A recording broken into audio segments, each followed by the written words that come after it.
د مینه ټي وي چینل درنو لیدونکو سلام، ستړي مشئ، وخت مو په خیر. د دې ساعت خبري ټولګي ته ښه راغلاست. مقاومتیان وایي پرون د سور یرغل په مقابل کې او نن د تور یرغل په وړاندې په چوپه خوله پاتې نشو.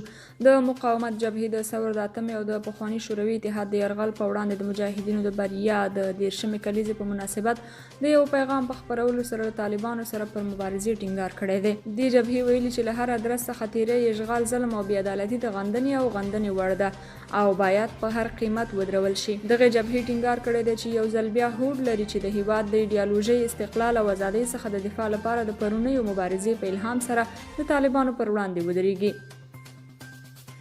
حقانی وایي موږ نړیوالو ته ژمنه ورکړې چې افغانستان هیڅ وخت هیڅ چاته ګواښ نه دی. د طالبانو د کورنیو چارو سرپرست وزیر سراج الدین حقانی د غوي اتمې په مناسبت جوړې شوې غونډې کې وویل چې د افغانستان خاوره هیڅ وخت هیڅ چاته په تیره ګاونډیانو ته ګواښ نه دی او له هغوی هم همدا تمه لري.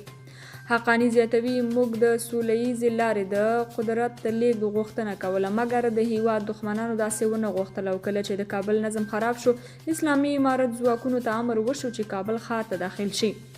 نوموړی وایي طالبان په خپل نظام کې ښې طرحې او نظریې لري او اوس وخت کې د افغانستان په اړه ذهنیت داسې جوړ شوی چې دا یو ناامنه هیواد دی. طالبانو د غوي 9 ورځ وغندله او دا ورځ یې د افغانستان د بدبختۍ د پیل ورځ وبلله او د ثور 8 د ازادۍ او د ښکېلاکګرو پر وړاندې د بریا ورځ یاده کړه.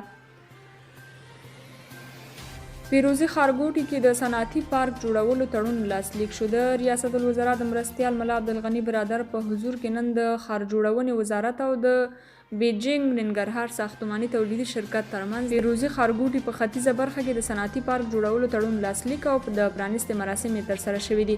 د یاد وزارت د معلوماتو له مخې پر دغه صنعتي پارک چې 214 میلیونه ډالر لګښت راځي 150 کارخونې پکې جوړیږي چې 14,600 کسانو ته به په دایمي او 10,000 نورو ته به په غیر مستقیم ډول پکې د کار زمینه برابر شي. د ویلو ده چې په پیروزي ښارګوټي کې پر یاد صنعتي پارک سربیره ښوونیز مرکزونه، سوداګریز او د استوګنې بلاکونه، شنې ساحې، جوماتونه او تفریحي پارکونه هم شامل دي.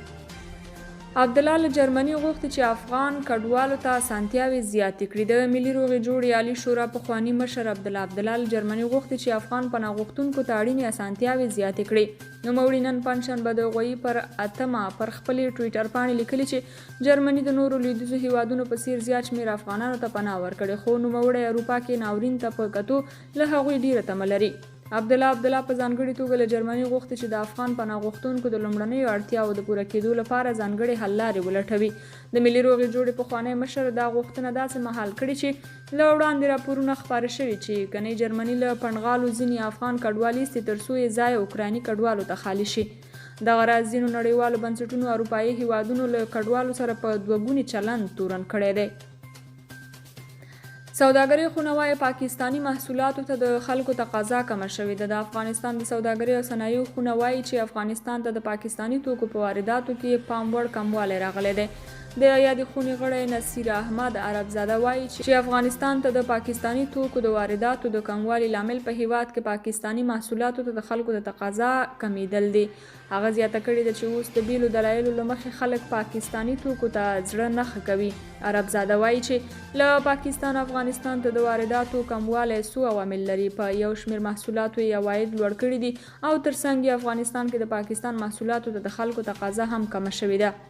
بلخوا د اقتصادي چارو شنونکي وایي چې پر پاکستاني توکو د افغان سوداګرو تکیه کمه شوې ده او ډیریو افغان سوداګرو د منځنۍ اسیا هیوادونو ته مخه کړې ده. رئیس الوزرا وایي د مس عینک کان استخراج پر وړاندې شته ستونزې باید هوارې شي. د افغانستان اسلامي امارت رئیس الوزرا د کابینې غونډه کې اقتصادي کمیسیون ته دنده سپارلې ده چې د مس عینک کان د استخراج برخه کې شته ستونزې حل کړي. په غونډه کې دغه راز ویل شوي چې یاد قرارداد باید له سره وکتل شي او پکې موجود خنډونه د هر څه ژر له منځه یوړل شي. د اسلامي امارت د ویاند مرستیال بلال کریمي ویلي چې کابینې غونډه کې پریکړه شوې ده چې د یاد کان د استخراج چارې دې نورې نه ځنډینې کیږي او هر څه ژر دې د استخراج پر وړاندې موجوده ستونزې حل کړل شي. د اقتصادي چارو شنونکي وایي چې د مس عینک د استخراج له پیل سره به افغانستان په کلني ډول د 240 نه تر 300 میلیون ډالرو پورې درآمد ولري. په ورته وخت کې به له 3 تر 4 زره کسانو ته پکې په مستقیم او له 10 زره تر 40 زره کسانو ته پکې غیر مستقیم ډول د کار زمینه برابر شي. د پاکستان وزیر اعظم شهباز شریف په 3 ورځني سفر سعودي عربستان ته لاړ. نوموړی د اپریل پر 28مه له یو لوړپوړي پلاوي سره ریاض ته تر روانېدو مخکې پر ټویټر په بیان کې وویل چې له سعودي مشرتابه سره د خپل هیواد ملګرتیا او ورورګلوي بیا تازه کوي. د اپریل پر 11مه نیټه د پاکستان د وزیر اعظم تر ټاکل کېدو وروسته دا د هغه لومړنی بهرنی سفر دی. د پاکستان دولتي تلویزیون وایي له وزیر اعظم سره په سفر کې د بهرنیو چارو وزیر بلاول بوټو زرداری په ګډون یو شمېر وزیران او همدارنګه محسن داوړ ملګری دی.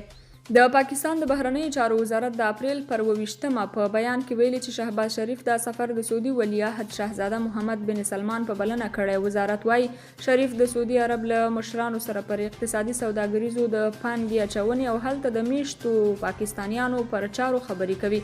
همدارنګه د 1.5 میلیارډ ډالرو قرضې ترلاسه کولو لپاره به هم خبرې وشي. د افغانستان لپاره د امریکا او اروپا ځانګړو استازو لیدلي دي. د افغانستان لپاره د امریکا د بهرنیو چارو وزارت ځانګړي استازي د افغانستان لپاره د امریکا د بهرنیو چارو وزارت ځانګړي استازي تام سویسټ د افغانستان د اروپایي ټولنې ځانګړي استازي تامس نیکولسن سره خبرې اترې کړې دي. امریکایي رسنیو نن پنځشنبه د هغوی پر 8مه راپور ورکړی چې دغو دوو چارواکو پرون واشنګټن کې لیدلي دي. تامس نیکولسن په خپل ټویټر پاڼه کې لیکلي چې له امریکایي لوړپوړو چارواکو د پیسو نړیوال صندوق او د فکري خونو له مسؤلانو سره یې لید کاتل کړي دي. د افغانستان په چارو کې د اروپایي ټولنې استازي ویلي چې د لیدنو کې د افغانستان په اړه ګټورې خبرې کړي. ورته مهال بیا د افغانستان لپاره د امریکا ځانګړی استازی تامس ویسټ په سیمه کې د ثبات پر ټینګښت د پراخ بنسټه حکومت جوړېدل او بشري حقونو ته پر درناوي ټینګار کړی دی. درنو لیدونکو دا و د دې ساعت خبري ټولګه چې تاسو په حضور کې مې درته وړاندې کړه. تر بیا بلې ټولګې چې تاسو په حضور کې حاضرېږم تر هغې مو په لیو سپېڅلي رب سپارم. تر بیا ښې شېبې ولرئ.